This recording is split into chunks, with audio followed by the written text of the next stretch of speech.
Her ser du Danfoss ECL Comfort 110 regulatoren.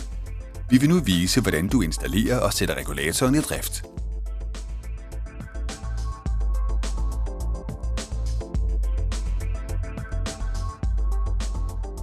Anbring regulatoren på et jævnt underlag og i en passende højde. Displayet er baggrundsbelyst, så der er ingen krav til særlig belysning. Til venstre ser du terminalerne til temperaturfølere, og til højre tilsluttes netspænding, ventilmotor og cirkulationspumpe. Fjern først terminalerne, så alle ledninger let kan tilsluttes. Lav små huller i kabelgennemføring og sæt kablerne i.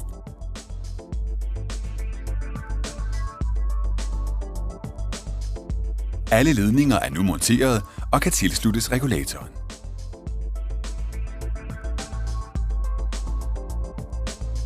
Nu har du tilsluttet en udetemperaturføler, fremløbstemperaturføler, eventuelt rumtemperaturføler og eventuelt returtemperaturføler. Tryk kabelgennemføring ned i den spor. Du er nu klar til at montere ledningerne til netspænding.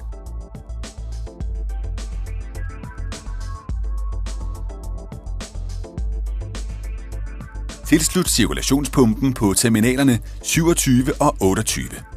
Hvis installationen er med 24 volt forsyningsspænding, skal pumpen, som kræver 230 volt, tilsluttes i terminalerne 29 og 30.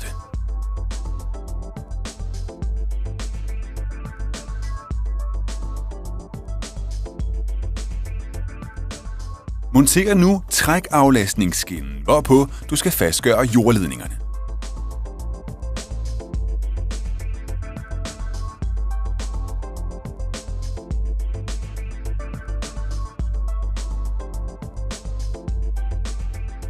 Nu er installationen fuldført, og du kan sætte regulatoren i drift.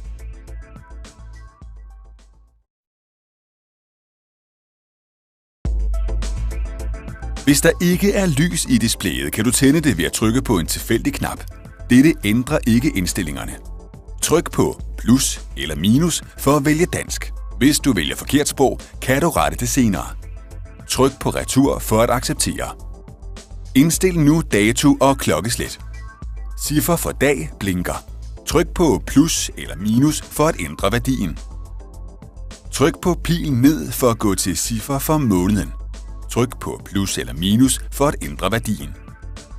Tryk på pil ned for at gå til årstal. Tryk på plus eller minus for at ændre værdien. Tryk på pil ned for at gå til timer.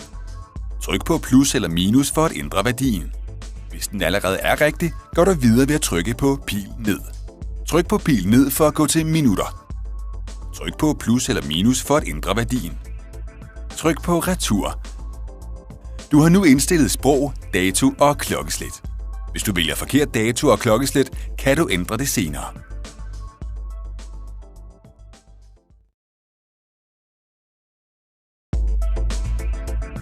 Nu skal du vælge applikation. Tryk på plus eller minus for at indstille applikation. Vælg 130 for varmeregulering eller 116 for varmtvandsregulering. Hvis du vælger forkert applikation, kan du ændre det senere.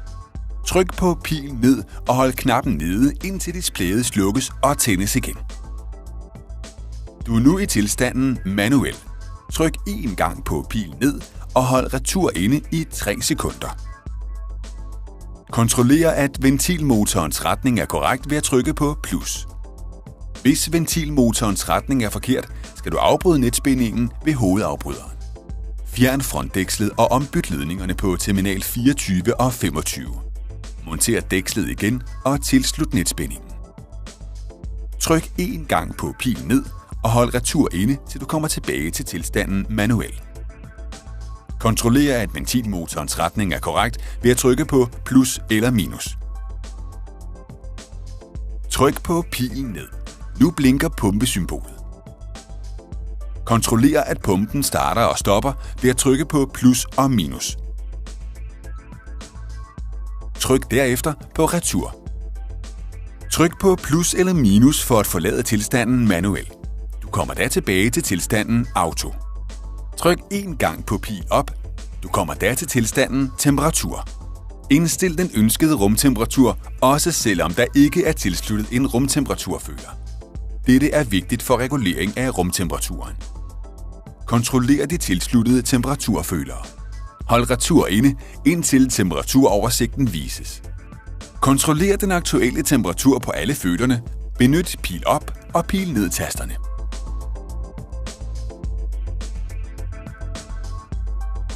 To streger ud for en føler betyder, at føleren ikke er tilsluttet. 3 streger ud for en føler betyder, at følerens tilslutning er kortsluttet. Tryk på retur for at komme tilbage til den normale menu.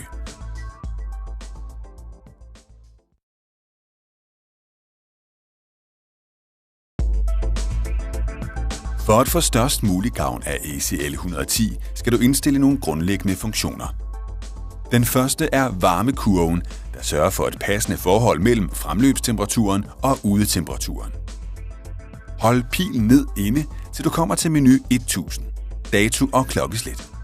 Tryk en gang til på pil ned, så du kommer til menu 2000, fremløbstemperatur. Tryk på retur. Du kommer nu til parameter 2175. Indstil varmekurvens værdi til 1,2 hvis du har radiator, eller 0,6 hvis du har gulvvarme. Gå derefter til parameter 2178, temperatur max, og indstil værdien til 55 grader Celsius, hvis du har gulvvarme. Tryk derefter på retur. For at ECL Comfort 110 kan styre den tilsluttede ventilmotor korrekt, skal du indstille køretiden. Gå derfor til menu 6000, kontrolparametre. Tryk på retur og vælg parameter 6186.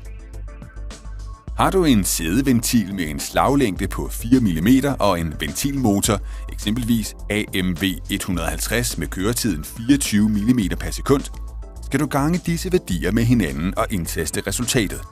I dette tilfælde 96 sekunder. Har du en drejeventil, skal du indtaste den tid, der svarer til motorens køretid fra ventilen er lukket til fuldt åben. AMB 162 har en køretid på 140 sekunder.